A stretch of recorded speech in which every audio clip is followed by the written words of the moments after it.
Malaysia kalahkan US, UK, Jepun, Korea, Singapura. Teknologi kebanggaan RI sekarang dicontek Malaysia. Ya bosku, jumpa kembali di channel ini. Apa kabar para bos semua dimanapun berada saat ini? Semoga para bos semua dalam keadaan baik-baik saja, tak kekurangan atau apapun kiraan yang impian dari para bos semua segera tercapai. Jadi tentu menjadi tantangan yang besar kalau kita bertetangga dengan negara tetangga kita yang kerap mencontek, mengklaim, mengarang cerita, hal-hal yang berkaitan dengan negara Indonesia bosku. Ada banyak hal-hal di negara ini itu viral mendunia, tapi dalam waktu yang singkat mereka melihatnya terkagum-kagum dan menirunya bosku. Juga dalam hal pembayaran digital ya, negara Indonesia sudah viral dan semua orang sudah tahu bahwa negara Indonesia itu adalah salah satu pencetus pembayaran dengan sistem barcode atau QR bosku. Dan hal ini sering kita sebut dengan pembayaran dengan sistem QRIS ya. Sempat mendunia dan viral di beberapa negara, justru membuat negara Korea Selatan kagum ya. Tapi baru-baru ini informasinya nih, negara tetangga kita ternyata diam-diam akan segera mempublish sistem pembayaran yang sama seperti apa yang negara Indonesia ciptakan jauh sebelumnya bosku. Dan bagaimana bisa sih negara tetangga kita ini menciptakan sistem pembayaran yang sangat identik dengan sistem pembayaran yang diciptakan oleh orang Indonesia? Kenapa mereka nggak menciptakan sistem pembayaran yang lain saja bosku? Berkaitan dengan hal itu, hari ini kita mau mereaksi sebuah video yang bersumber dari channelnya BTN Media.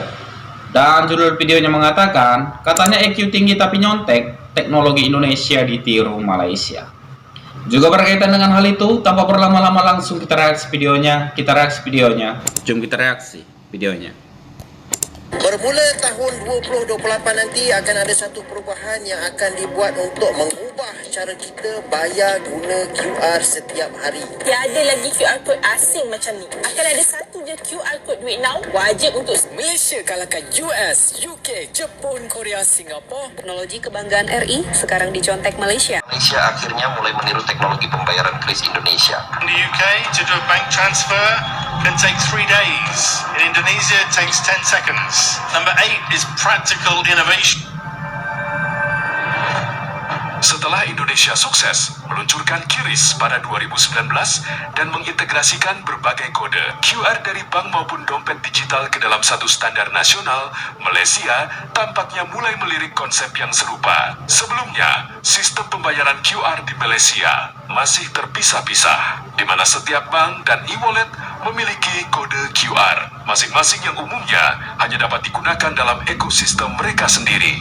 Hal ini membuat pengalaman pembayaran menjadi kurang praktis dibandingkan sistem QR yang sudah terintegrasi seperti KRIS. Keberhasilan KRIS membuat Indonesia selangkah lebih maju dalam inovasi pembayaran digital di Asia Tenggara. Ketika manfaat sistem ini mulai terlihat, Malaysia pun menghadirkan Duit No QR dengan konsep yang hampir serupa, yakni menyatukan berbagai bank dan dompet digital ke dalam satu standar QR nasional. Langkah ini memunculkan anggapan bahwa Malaysia tak ingin tertinggal setelah Indonesia lebih dulu menunjukkan bahwa integrasi QR mampu membuat transaksi jauh lebih praktis dan efisien. Kini, Malaysia juga menerapkan pendekatan yang serupa melalui Duit No QR untuk menyederhanakan transaksi lintas bank dan dompet digital. Bagi banyak pengamat, hal ini memperlihatkan bahwa konsep yang lebih dulu diterapkan Indonesia ikut menjadi acuan dalam perkembangan sistem pembayaran digital di kawasan. Ironisnya, setelah sempat lebih dulu unggul dengan sistemnya sendiri, Malaysia akhirnya juga bergerak ke arah model integrasi yang telah lebih dulu dipopulerkan Indonesia.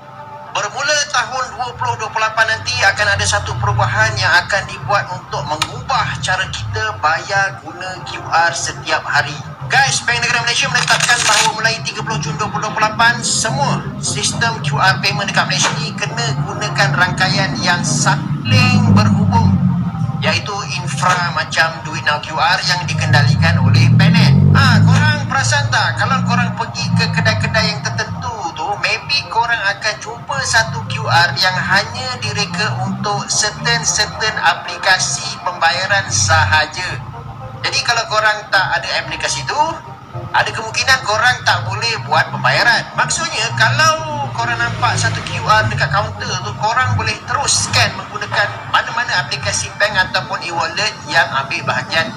Tak adalah lagi korang nak fikir pada masa tu, QR ni kena guna app siapa pula ni. Jadi tak kira lah bank ataupun e-wallet apa pun semuanya boleh berfungsi dalam satu ekosistem yang sama macam Duit Now QR. Sebenarnya kebanyakan bank dan juga e-wallet hari ini memang dah menyokong Duit Now QR. Contohnya kalau kedai guna Duit Now QR, biasanya kita dah boleh bayar lah menggunakan contohnya macam MAE, CIMB Octo, Public Bank, Folio Bank, Touch and Go e-wallet dan macam-macam lagi lah. Cuma masih lagi adalah beberapa penyedia yang gunakan QR eksklusif ataupun sistem diorang sendiri. Jadi menjelang 2028 semua sistem yang macam ni kenalah disepadukan supaya tak susahkan pengguna lah. Bagi pengguna pula, benda ni memang akan mudahkan urusan lah sebab tak payah lagi kita nak simpan banyak-banyak apps dekat kita punya handphone ni semata-mata nak buat pembayaran. Dan sementara tu peniaga pun akan lebih senang sebab hanya perlu sediakan satu QR yang boleh terima bayaran daripada pelbagai bank dan juga e-wallet. Tapi tak dinafikan mungkin ada yang risau pasal promosi eksklusif ataupun mata ganjaran tertentu yang mungkin akan berubah. Akan tetapi kita kena faham dekat sini matlamat utama bank negara adalah nak pastikan sistem pembayaran digital dekat Malaysia ni jadi lebih senang, lebih lancar dan tak berpecah kepada macam-macam rangkaian QR yang berasingan. Malaysia akhirnya mulai meniru teknologi pembayaran kris Indonesia. Malaysia akhirnya mulai mengikuti jejak Indonesia dalam membangun sistem pembayaran QR yang terintegrasi. Tapi memang dengan apa yang dilakukan oleh negara Indonesia jauh sebelum negara Malaysia mewacanakan sistem pembayaran QR, bos. Jujurnya negara Indonesia sudah bisa dikatakan sukses ya dalam penggunaan QR, bos. Dan saya rasa sih wajar saja negara Malaysia silau melihat hal ini dan kabarnya juga mereka mau meniru sistem pembayaran yang Indonesia ciptakan ini, bos. Kita mau lanjut kembali play videonya. Mirip QRIS milik Indonesia, di mana satu kode QR bisa digunakan oleh berbagai aplikasi bank dan dompet digital. Selama ini banyak penyedia layanan di Malaysia masih memakai jaringan QR tertutup, namun Bank Negara Malaysia kini mendorong seluruh sistem agar terhubung dalam satu ekosistem pembayaran nasional. Ini bisa dibilang bahwa Malaysia sedang naik keberhasilan Indonesia. KRIS sudah diluncurkan sejak 2019 dan berhasil membuat transaksi digital jauh lebih praktis. Pedagang tidak perlu memasang banyak kode QR, sementara ini terbukti ya. membayar menggunakan aplikasi apapun. Keberhasilan QRIS bahkan tidak berhenti di dalam negeri. Sistem ini sudah terhubung dengan sejumlah negara dan digunakan untuk transaksi lintas batas. Namanya QRIS, bukan QRIS.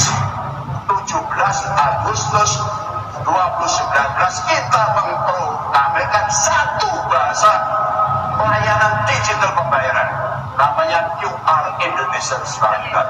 Namanya QRIS, bukan QRIS. Semua bank dan e-wallet. BNM dah keluarkan polisi baru untuk semua bank dan penyedia e-wallet guna Sangat rangkaian mirip yang ya. sama, iaitu sistem kod QR Duit Now melalui infrastruktur PayNet. Jadi semua QR kod eksklusif atau tertutup akan dihapuskan dan digantikan dengan kod QR Duit Now yang centralize semua app banking dan e-wallet. Efektif menjelang 30 Jun 2028 nanti. Tapi pengguna kena buat apa-apa ke? Kita tak perlu risau pun sebenarnya, sebab pertukaran sistem ini melibatkan pihak bank dan penyedia e-wallet sepenuhnya. Untuk pihak peniaga pula, tunggu di pihak bank dan penyedia e-wallet kontak anda secara berperingkat dalam tempoh 2 tahun. Demikianlah video reaksi kita hari ini, bosku. Ya memang kalau bisa dikatakan ya negara Indonesia sukses dengan QRIS-nya, bosku. QRIS atau KRIS ya. Entah apapun itu, tetapi banyak negara sudah tahu bahwa negara Indonesia sukses melakukan hal itu. Sejatinya KRIS ini bukan hanya berlaku di negara Indonesia saja ya. Ada banyak negara-negara di luar dari negara Indonesia yang sudah menggunakan QRIS yang Indonesia ciptakan ini, bosku. Termasuk negara Malaysia juga ya. Tapi secara mengejutkan, dalam waktu dekat negara tetangga kita ini juga akan merilis QRIS yang mereka ciptakan ya. Ya, ini sepertinya sangat mencontek apa yang negara Indonesia lakukan sebagai pendahulunya, bosku. Ya, tapi apapun itu ya, kita harapkan dengan adanya QRIS ini ya, itu bisa membantu sistem pembayaran baik skala nasional ataupun global, bosku. Ya, saya juga harapkan jangan ada nanti tumpang tindih klaim-mengklaim seperti layaknya kebudayaan Indonesia. Dan berkaitan dengan hal ini semua, bagaimana menurut tanggapan para bos semua? Berkaitan dengan video reaksi kita hari ini, jangan ragu, jangan sungkan, tinggalkan beberapa para bos semua di kolom komentar di bawah video ini. Dan terima kasih banyak telah menonton video ini sampai dengan selesai. Sampai jumpa lagi di video berikutnya.